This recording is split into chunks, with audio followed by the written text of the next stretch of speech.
Me llamo Elara. Soy arquitecta. Durante años, mi vida consistió en diseñar hogares para otros, en trazar líneas en un papel que se convertirían en las paredes que albergarían risas, cenas familiares y el eco de los pasos de niños corriendo por los pasillos.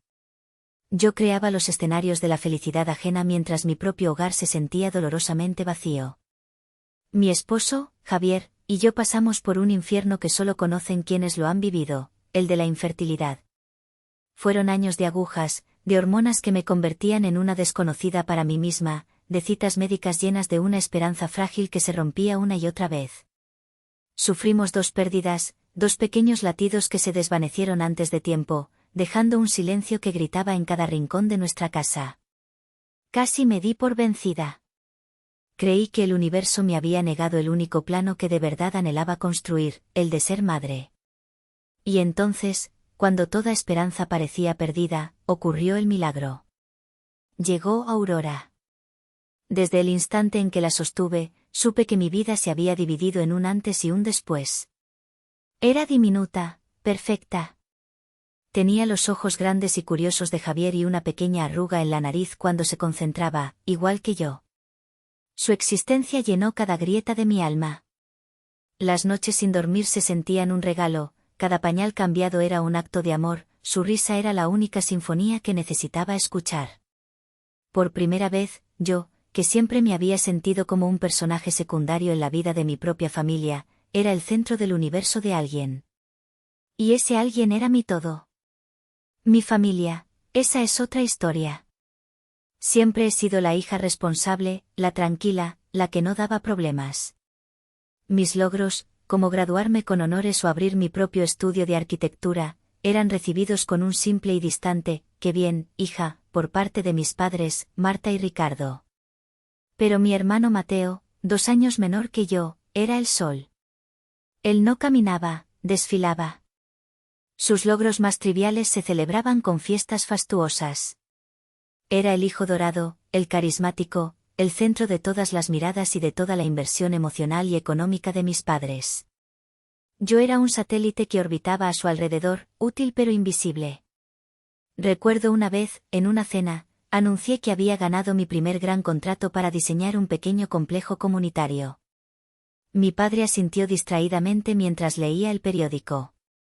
Minutos después, Mateo llegó tarde, anunciando con una sonrisa de triunfador que había conseguido entradas para un concierto que estaba agotado. Mi madre aplaudió, mi padre dejó el periódico y la siguiente media hora fue un monólogo sobre lo ingenioso y conectado que era su hijo. Yo me encogí en mi silla, sintiéndome como una nota a pie de página en su gran historia. Pero con Aurora en mis brazos, nada de eso importaba. Ella era mi obra maestra, mi proyecto de vida, la prueba tangible de que el amor podía construir lo que la ciencia apenas podía explicar. Durante 4 meses, viví en una burbuja de felicidad pura. Diseñaba planos con una mano mientras la acunaba con la otra. Su olor a leche y a promesa era mi combustible. Creí, ingenuamente, que su llegada podría cambiarlo todo, que su pureza podría, quizás, reconfigurar las extrañas y torcidas geometrías de mi familia. ¡Qué equivocada estaba! No sabía que estaba en la calma que precede a la tormenta más devastadora de todas. La tragedia no pidió permiso. Irrumpió una tarde de martes con una fiebre que no cedía. Lo que al principio parecía un simple resfriado, escaló con una velocidad aterradora. En menos de 48 horas, el cálido arrullo de su cuna fue reemplazado por el pitido frío y constante de los monitores de la unidad de cuidados intensivos. El mundo se detuvo. Mi estudio, mis proyectos, mis obligaciones, todo se desvaneció. Mi única realidad era la silla de plástico junto a su incubadora. Los días se fundieron en una pesadilla borrosa de batas blancas, enfermeras con rostros compasivos y conversaciones en susurros con médicos que usaban palabras que no quería entender. Le leía cuentos en voz baja, le cantaba las mismas nanas que mi abuela me cantaba a mí, le sostenía su manita a través de un agujero en el plástico, rogándole al universo, a cualquier dios que quisiera escuchar, que no me la arrebatara. Javier estaba a mi lado, sus ojos tan hundidos como los míos, una roca de dolor silencioso en medio de mi caos. El diagnóstico final fue un golpe brutal, una rara y agresiva condición genética que nadie había visto venir. No había nada que hacer, solo esperar. Y yo esperé, negándome a aceptar lo inevitable, creyendo que la fuerza de mi amor podría anclarla a este mundo. En la séptima noche, justo cuando la primera luz del alba teñía de un gris pálido la ventana del hospital, su pequeño corazón, el motor de todo mi universo, simplemente dejó de latir. El pitido de los monitores se convirtió en una línea plana y un sonido agudo y continuo que perforó el silencio y mi alma para siempre. Se había ido. Aurora se había ido. El dolor que sentí no tiene nombre. Es un vacío que te devora desde dentro, un frío que se instala en tus huesos y te convence de que nunca más volverás a sentir calor. Javier y yo nos abrazamos en medio de un silencio roto solo por nuestros sollozos. Cuando finalmente pude articular un pensamiento, supe que tenía que llamar a mis padres. Los necesitaba. Más que nunca, necesitaba a mi madre. Marqué su número con dedos temblorosos. Mi voz era un hilo roto. Mamá, apenas pude decir. Es Aurora, se ha ido. Hubo un silencio al otro lado de la línea. Un silencio que se sintió como un bloque de hielo. Luego, la voz de mi madre, Marta, sonó tensa, extrañamente práctica. Hija, qué terrible, dijo, y sentí un atisbo de alivio que duró un segundo. Pero, continuó, y esa palabra, pero, fue el inicio del fin. Es que el funeral, ¿cuándo sería? En 3 días, susurré. El sábado. Otro silencio, más largo, más pesado. Pude escuchar la voz de mi padre de fondo.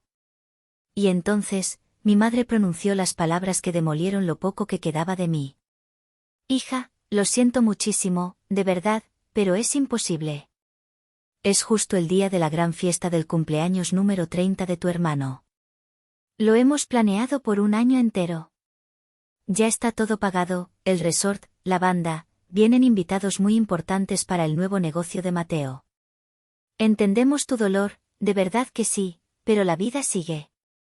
Era solo una bebé, apenas la conocimos. No podemos cancelarlo todo por esto. ¿Esto? Repetí, sin aliento. Llamas a la muerte de mi hija. ¿Esto? No lo tomes así, Elara, dijo con un tono de fastidio. ¿Sabes a lo que me refiero? Es una tragedia, pero la fiesta de tu hermano es una oportunidad única. Ya iremos a verte la próxima semana, cuando todo esté más tranquilo. No grité. No supliqué.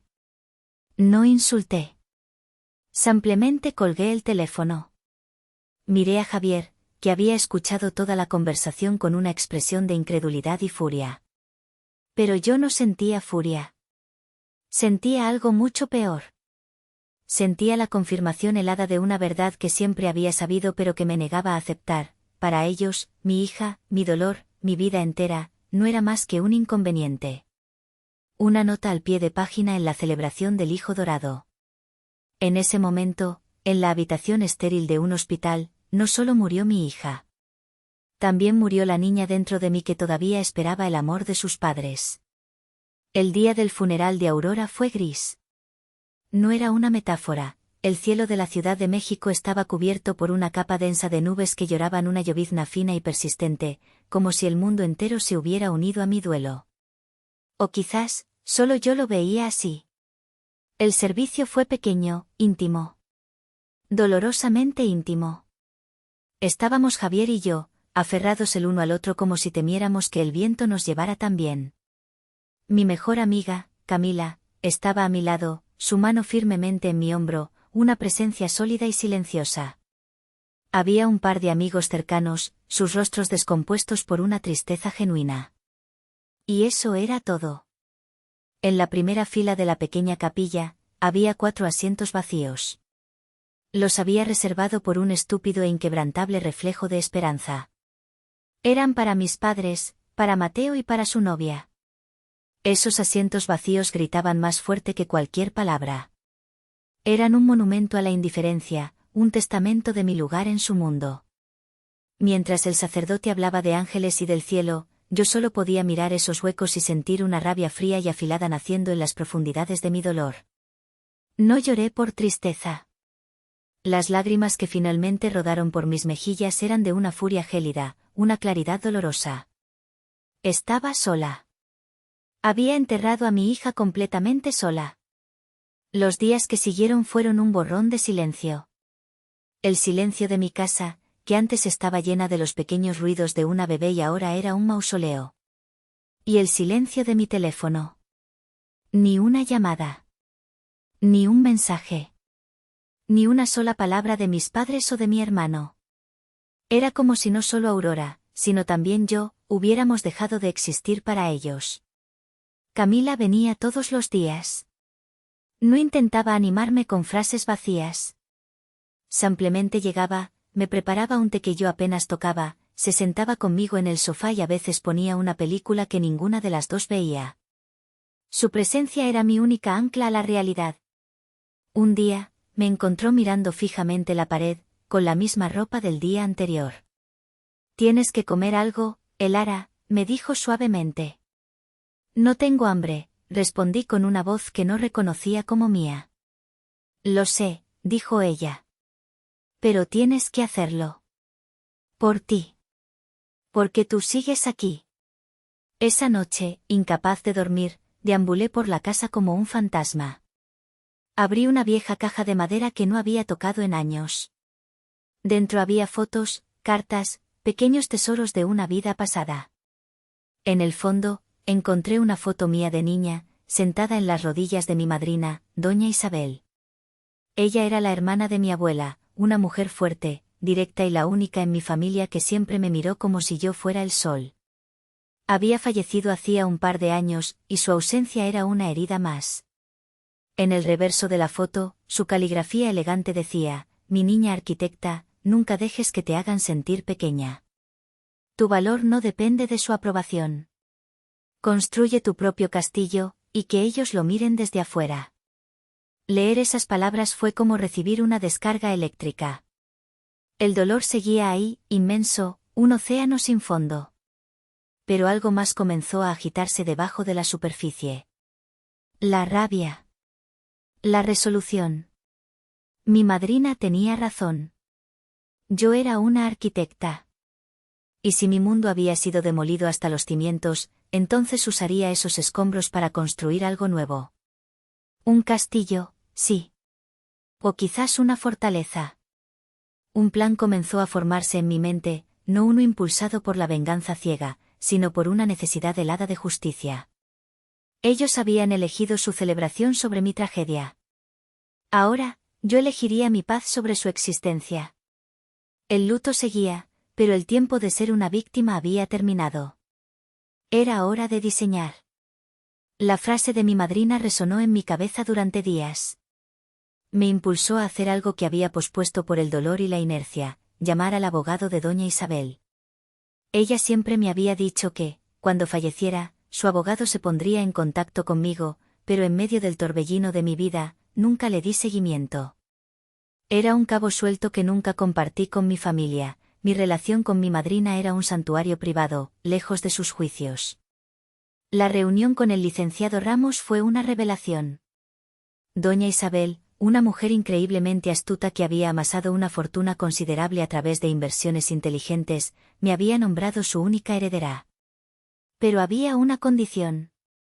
En su testamento, especificaba que yo solo podría acceder a la totalidad de su patrimonio en dos circunstancias: si me enfrentaba a una necesidad extrema o si presentaba un proyecto para construir algo significativo que dejara una marca positiva en el mundo. Me explicó que mi madrina siempre había visto la dinámica tóxica de mi familia. Ella temía que te exprimieran o que minimizaran tus sueños, me dijo el abogado con una mirada comprensiva. Quería darte las herramientas para ser completamente independiente de ellos, pero solo cuando estuvieras lista para usarlas sabiamente. La muerte de mi hija era, sin duda, una necesidad extrema. Y la idea que comenzaba a florecer en mi mente era, definitivamente, algo significativo. Salí de ese despacho sintiéndome diferente. El peso del duelo no había desaparecido, pero ahora estaba acompañado por una sensación de poder y propósito. Tenía los recursos. Tenía la motivación. Así nació la Fundación Luz de Aurora. No quería que el nombre de mi hija se asociara solo con la tragedia. Quería que fuera un faro. La fundación se dedicaría a ofrecer apoyo integral, legal, psicológico y financiero, a padres que, como yo, habían sufrido la pérdida de un hijo y se sentían solos y desamparados en el laberinto del sistema. Invertí una parte de la herencia en ponerla en marcha. Mi experiencia como arquitecta fue fundamental. No quería oficinas frías y corporativas. Diseñé nuestros espacios para que fueran cálidos, acogedores, con luz natural y materiales orgánicos. Quería que cada persona que cruzara nuestras puertas sintiera un abrazo, no la frialdad de una institución. Camila, mi fiel amiga, se unió inmediatamente como la directora del área legal, trabajando pro bono al principio, tan apasionada por la misión como yo. Comenzamos de a poco. Talleres de duelo, grupos de apoyo, asesoría legal para navegar los trámites hospitalarios y de seguros. Para dar a conocer la fundación, escribí mi historia. No la versión edulcorada, sino la verdad cruda y dolorosa de mi pérdida y del abandono de mi familia. La publiqué en un blog sobre maternidad y duelo que tenía bastante alcance. La respuesta fue abrumadora. En cuestión de semanas, mi historia se compartió miles de veces. Me contactaron otros padres, no solo para pedir ayuda, sino para compartir sus propias historias de dolor y, a menudo, de abandono. Descubrí que no estaba sola en mi experiencia. Las donaciones comenzaron a llegar, pequeñas al principio, y luego más grandes. Un periódico local nos hizo un pequeño reportaje. Luego, una estación de radio. Luz de Aurora se convirtió en mi razón para levantarme cada mañana. Cada familia que ayudábamos, cada pequeña victoria legal, cada abrazo compartido en nuestros grupos de apoyo, era un ladrillo más en la fortaleza que estaba construyendo. No estaba sanando de la manera tradicional. Estaba transformando el plomo de mi dolor en el oro de un propósito. Estaba tomando el peor evento de mi vida y usándolo como cimiento. No estaba olvidando a mi hija, la estaba inmortalizando de la mejor manera que sabía. Y mientras yo construía este legado de amor y resiliencia, mi familia seguía de fiesta, completamente ajena a que la arquitecta que siempre habían ignorado estaba a punto de rediseñar su mundo. Habían pasado 4 meses. 4 meses en los que me sumergí por completo en la fundación, creando un escudo de trabajo y propósito a mi alrededor. El dolor agudo se había transformado en una melancolía sorda, un compañero constante pero manejable. Había logrado compartimentar el recuerdo de la traición de mi familia, archivándolo en un rincón frío de mi mente. Hasta que una noche, la provocación llegó en la forma más moderna y vulgar posible, una publicación de Instagram. Camila me la envió por mensaje con un simple, ¿estás sentada? Era del perfil de Valeria, la nueva novia de mi hermano Mateo, una autoproclamada influencer de estilo de vida, cuyo contenido consistía en presumir una vida que no podía pagar. La publicación era un carrusel de fotos de la infame fiesta de cumpleaños. Ahí estaban todos, Mateo, con una sonrisa de superioridad, mis padres, Ricardo y Marta, con copas de champán en la mano, riendo a carcajadas, con el sol de Valle de Bravo bañando sus rostros sin una pizca de remordimiento. La ubicación era un resort exclusivo, uno de esos lugares donde la gente va a ver y ser vista. Pero la daga final no fueron las imágenes, sino el texto que las acompañaba. Valeria había escrito, celebrando la vida y los 30 de mi rey @Mateo el único. Porque la vida es para disfrutarla con la gente que sí importa, la que suma y no resta. Salud por la familia de verdad y por vivir sin dramas. Almohadilla familia de verdad almohadilla sin drama almohadilla vibrando alto. Leí la frase una y otra vez. La gente que sí importa. La que suma y no resta. Sin dramas. Cada palabra era una bofetada. Ellos no solo habían seguido adelante, estaban reescribiendo la historia, pintándome a mí y a mi dolor como un drama del que era mejor deshacerse. En ese instante, la compuerta que contenía mi rabia se rompió. El frío arquitectónico de mi plan se encendió con una llama de furia. Camila, le escribí de vuelta. Necesito que me ayudes con algo. Quiero saberlo todo. Durante las siguientes 2 semanas, Camila y yo nos convertimos en un equipo de investigación forense. Ella, con su pericia legal, y yo, con la herencia de mi madrina, teníamos los recursos para cavar profundo. Lo que encontramos fue peor de lo que imaginaba. Mis padres no solo eran emocionalmente negligentes, eran financieramente irresponsables.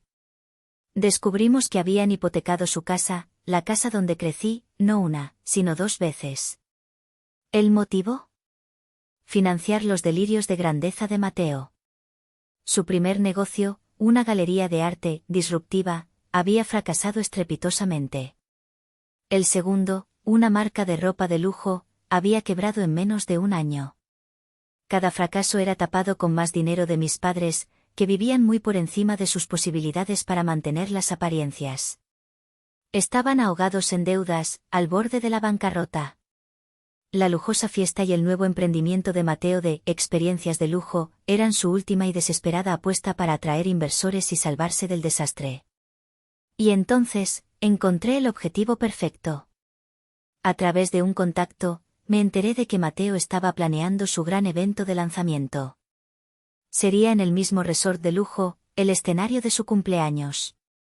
Había reservado el jardín principal para una noche de gala, invitando a la poca prensa que aún le hacía caso y a potenciales inversores. La idea que se formó en mi mente era audaz, casi teatral. Era perfecta. Usando una de las empresas de inversión que heredé de doña Isabel como fachada, contacté a los dueños del resort. Eran una pareja mayor, cansados de la gestión del negocio y deseando jubilarse en paz. Les hice una oferta que no pudieron rechazar, un 30% por encima del valor de mercado, pagado en efectivo, con un acuerdo de confidencialidad férreo. En menos de 1 mes, la transacción se completó. De manera silenciosa, sin fanfarrias, me convertí en la dueña del escenario de su mayor triunfo y, pronto, de su mayor humillación. El plan ya no era solo una idea. Tenía cimientos, estructura y una fecha de ejecución. Y ellos, en su burbuja de arrogancia, estaban a punto de entrar en un edificio que creían conocer, sin saber que la arquitecta había cambiado todos los planos. El día del evento llegó con un sol radiante, casi insultante en su perfección. Desde la suite principal del resort, que ahora era mi oficina temporal, observé los preparativos. El equipo de Mateo corría de un lado a otro, colocando centros de mesa ostentosos y una barra de cócteles absurdamente grande. Todo gritaba, nuevo rico. Yo, por mi parte, di instrucciones muy precisas a mi nuevo jefe de seguridad, un exmilitar con una mirada que no invitaba a la discusión. Alrededor de las 8 de la noche, comenzaron a llegar. Vi el Bentley de mi padre entrar por la puerta principal, seguido por el convertible de Mateo. Descendieron como si fueran la realeza visitando a sus súbditos. Mi padre, Ricardo, con un traje que probablemente costaba más que el salario de 1 mes de sus empleados.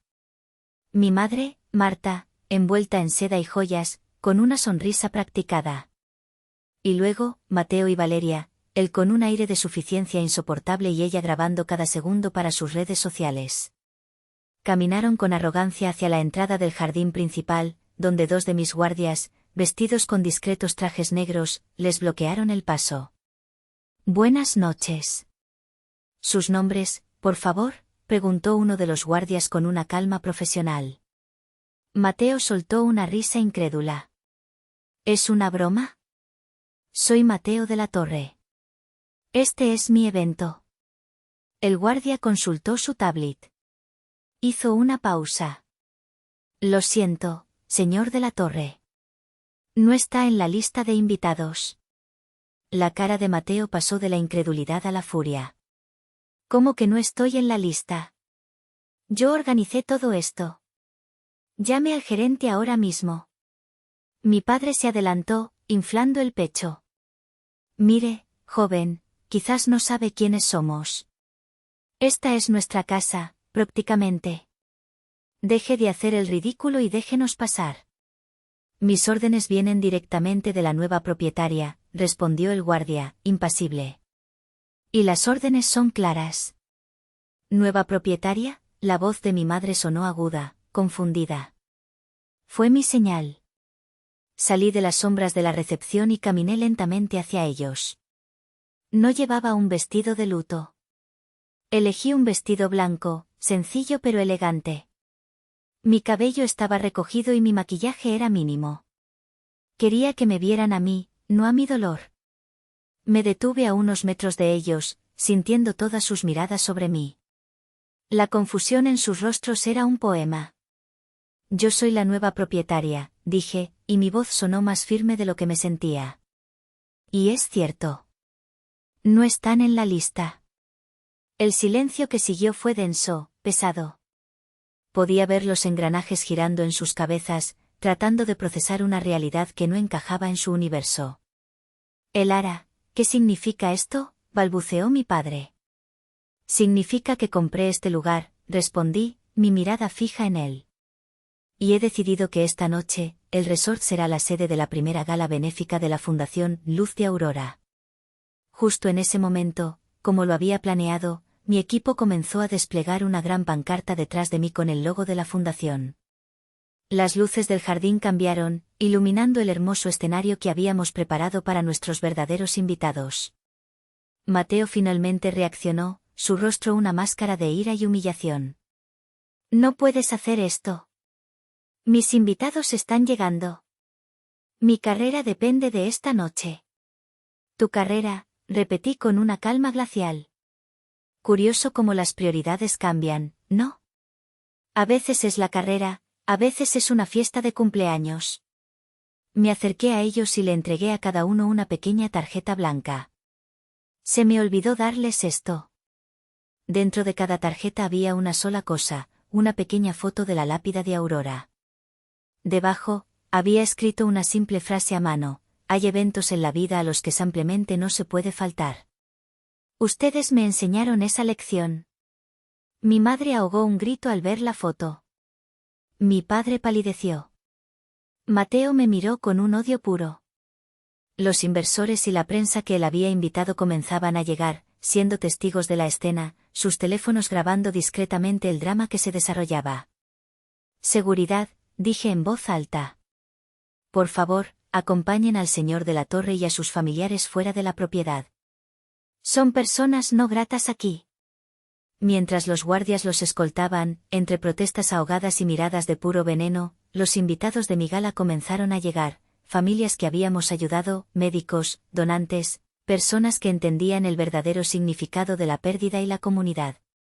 Vi a mis padres y a mi hermano ser guiados hacia la salida, pequeños, derrotados, expulsados de un paraíso que creían suyo. No sentí alegría. No sentí triunfo. Solo sentí el peso de la justicia, fría, precisa y, finalmente, ejecutada. La noche de la gala fue un éxito rotundo para Luz de Aurora, pero una catástrofe nuclear para la reputación de mi hermano. La historia del desalojo del Olimpo, como la apodaron algunos blogs de sociales, se esparció como pólvora. Los vídeos grabados con los teléfonos de los asistentes mostraban a un Mateo furioso y a unos padres humillados siendo escoltados fuera de su propio evento. La narrativa era devastadora. El hijo mimado, que celebró su cumpleaños mientras su sobrina era enterrada, intentaba lanzar un negocio de lujo y era públicamente puesto en su lugar por la hermana a la que había despreciado. Los pocos inversores que consideraban apoyarlo se retiraron de inmediato. La prensa, que antes lo adulaba, ahora publicaba artículos mordaces sobre su arrogancia y falta de empatía. Su negocio no solo no despegó, sino que se estrelló antes de nacer. En cuestión de semanas, el nombre de Mateo de la Torre se convirtió en sinónimo de fracaso y vergüenza. Valeria, su novia influencer, borró todas las fotos con él y desapareció de su vida tan rápido como había aparecido. Mis padres se sumieron en un silencio sepulcral. Se encerraron en su casa, desconectaron sus teléfonos y se volvieron invisibles. Me imaginé que estarían lidiando con la vergüenza social y la ruina de su hijo predilecto. Una parte de mí esperaba una llamada, una confrontación, una explosión de ira. Pero no llegó nada. El silencio era su única respuesta. Y honestamente, eso me bastaba. Había cerrado ese capítulo. Estaba enfocada en la fundación, en el bien que estábamos haciendo. Hasta que, un par de meses después, llegó una carta a mi oficina. No era una carta personal. Era un sobre con el membrete de un bufete de abogados que no conocía. Mi corazón dio un vuelco. Se la llevé a Camila de inmediato. La leímos juntas en su despacho. No era una demanda. Era una súplica disfrazada de formalidad legal. La carta exponía, en un lenguaje frío y técnico, que mis padres, Ricardo y Marta de la Torre, se encontraban en una situación de insolvencia crítica. El banco había iniciado el proceso de ejecución hipotecaria de su propiedad debido a la falta de pago. La carta solicitaba una reunión de mediación familiar para discutir una posible solución financiera de mi parte. Querían mi dinero para salvar su casa. La ironía era tan amarga que casi me hizo reír. No puedo creer que tengan el descaro, dijo Camila, sacudiendo la cabeza. Después de todo lo que ha pasado, creo que son capaces de cualquier cosa, respondí, sintiendo un cansancio profundo. Pero hay algo que no me cuadra. ¿Por qué contactarme a mí formalmente? ¿Por qué no solo llamar y pedir? Quizás creen que esta es la única forma de que los escuches, sugirió Camila. O quizás, hay algo más. Impulsada por una corazonada, le pedí a Camila que usara sus recursos para hacer algo que nunca se me había ocurrido, una investigación exhaustiva del historial de la propiedad de mis padres. Revisa todo, Cami. Desde que la compraron. Cada documento, cada firma. Una semana después, Camila me llamó a su oficina. Tenía una expresión extraña en el rostro, una mezcla de asombro y furia justiciera. Sobre su escritorio había una copia de la escritura original de la casa. Elara, dijo, su voz apenas un susurro. No lo vas a creer. El banco los está demandando a ellos por la deuda, pero legalmente, no pueden quitarles la casa. ¿Por qué no?, pregunté, confundida. Camila giró el documento hacia mí y señaló un nombre en la línea de propietario. Mi nombre. Elara de la Torre. Porque la casa, dijo lentamente, asegurándose de que cada palabra aterrizara. Ha estado a tu nombre desde el día que cumpliste 18 años. La revelación me dejó sin aire. De repente, fragmentos de recuerdos olvidados se encajaron en su lugar. Recordé a mi padre, el día de mi 18º cumpleaños, haciéndome firmar unos papeles de rutina. Me dijo que era una formalidad para proteger el patrimonio familiar, una estrategia fiscal inteligente. Yo, la hija obediente y confiada, firmé sin hacer preguntas. Nunca me dijo la verdad. En ese entonces, él enfrentaba una demanda por un negocio fallido y puso la casa a mi nombre para blindarla, para usarme como su escudo legal. Confió en que yo, la hija tranquila y responsable, nunca causaría problemas. La traición tenía capas que ni siquiera había imaginado. Accedí a la reunión. Elegí mi territorio, la sala de juntas principal de la Fundación Luz de Aurora. Un espacio luminoso, elegante y lleno de retratos de las familias a las que habíamos ayudado. Quería que estuvieran rodeados por las consecuencias de sus acciones y por el imperio que yo había construido a partir de ellas. Llegaron puntuales. Parecían haber envejecido 10 años en unos pocos meses. Mi padre, antes tan imponente, ahora caminaba con los hombros caídos. Mi madre llevaba unas enormes gafas de sol, aunque la habitación estaba perfectamente iluminada, como si no pudiera soportar mirar su nueva realidad a la cara.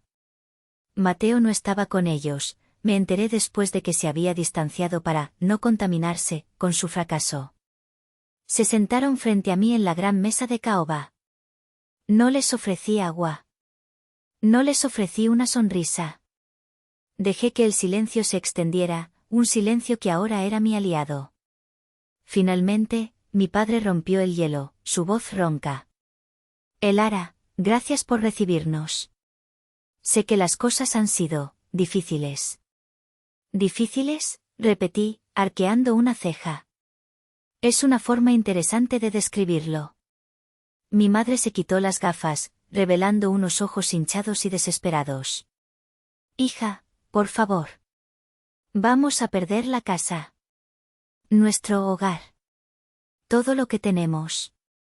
Entiendo, dije con una calma que los descolocó. Deslicé un solo documento sobre la pulida superficie de la mesa. Era una escritura de donación, preparada por Camila. Y he venido a ofrecerles una solución. Mi padre se inclinó, entrecerrando los ojos para leer. Su rostro pasó de la esperanza a la confusión más absoluta. ¿Qué es esto? ¿Una donación? ¿Nos la vas a devolver?, preguntó mi madre, un hilo de esperanza en su voz. Negué lentamente con la cabeza. No. No les voy a devolver la casa. Hice una pausa, permitiendo que el peso de mis siguientes palabras cayera sobre ellos con toda su fuerza. La casa nunca fue realmente suya para empezar, ¿verdad, papá? Legalmente, ha sido mía todo este tiempo. Vi el pánico en los ojos de mi padre al darse cuenta de que yo lo sabía todo. La voy a donar, continué. ¿A quién?, susurró mi madre, al borde de las lágrimas. A la Fundación Luz de Aurora, respondí. Mi voz no vaciló. Se convertirá en Casa Aurora. Un refugio gratuito y temporal para padres de todo el país que han perdido a sus hijos y no tienen a dónde ir. Un lugar para sanar. Un lugar lleno de la paz, la empatía y el respeto que esta familia nunca supo dar. Un verdadero hogar. Fue entonces cuando se rompieron. Las lágrimas de mi madre ya no eran de manipulación, eran de una devastación genuina. Mi padre simplemente se cubrió el rostro con las manos, su cuerpo sacudido por sollozos silenciosos. Por primera vez, estaban sintiendo una fracción del abandono y la pérdida que yo sentí. No los consolé. Dejé que sus lágrimas cayeran en el silencio de la sala que yo había construido. Cuando finalmente se pusieron de pie para irse, derrotados, les dije una última cosa. La ceremonia de inauguración es en 2 meses. Están invitados a asistir. Como huéspedes, por supuesto. Meses después, en el jardín de esa casa, mi antiguo hogar, di el discurso de apertura de Casa Aurora. Habíamos remodelado por completo el lugar, convirtiéndolo en un santuario de luz y esperanza. Entre la multitud de rostros agradecidos, los vi. Mis padres, de pie al fondo, pareciendo pequeños y perdidos. Nuestras miradas se cruzaron. Les di un leve, casi imperceptible asentimiento de cabeza. No era perdón. Era un cierre. Esa noche, encendí una vela en la ventana de lo que solía ser mi habitación. Una vela por mi hija, Aurora. Su luz no parpadeó. Brilló firme y constante, un pequeño faro en la oscuridad. Yo no había destruido a mi familia. Había tomado el dolor que me causaron y lo había transformado en un refugio para otros. Había construido un legado de amor sobre los cimientos de la traición. Y por primera vez desde que perdí a mi hija, me sentí, finalmente, en paz. Estaba en casa.